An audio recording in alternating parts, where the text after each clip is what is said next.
Now for the second example, we have to find whether the function is increasing or decreasing, and we are going to find the local maximum or minimum for that function if ever it exists. So for the function, we have x cubed minus 27x minus 20, and we're just going to use the steps that we did on the first example. So step 1 is finding the critical number. So f prime of x is equal to 0. So find the first derivative of the function, which gives you 3x squared minus 27. Now after finding the first derivative, set it to 0 so you can find its critical number.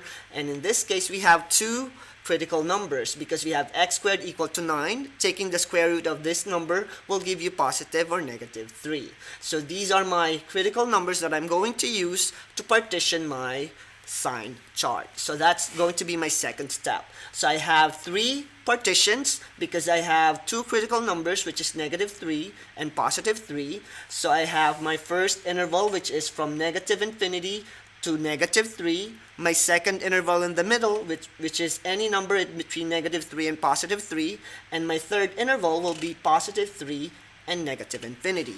Now what we need to do is to check whether it's going to give us a positive value or a negative value for the given interval. Now for the first set of interval, which is negative infinity to negative 3, you can choose any number in between this interval and plug it into f prime of x to check if it's going to be positive or negative value. So in this case, I chose negative 4 for my value, and I found out that f prime of negative 4 will give me a positive answer. So that means I know that the function is increasing on this given interval. And for the second interval, I'm going to choose a number in between negative 3 and 3. I chose 0, and it gave me negative value. So for this interval, my function is decreasing.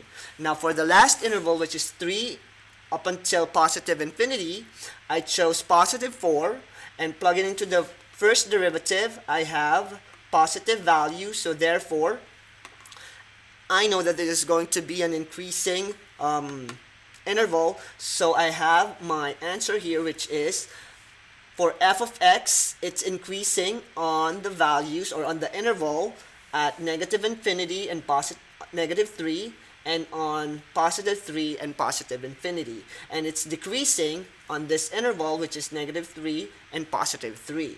Now to answer the second part of the question, whether the local maximum or local minimum exist, I know that I have a local, for the first one, positive, going up, then going down. I have my local maximum at x equal to negative 3.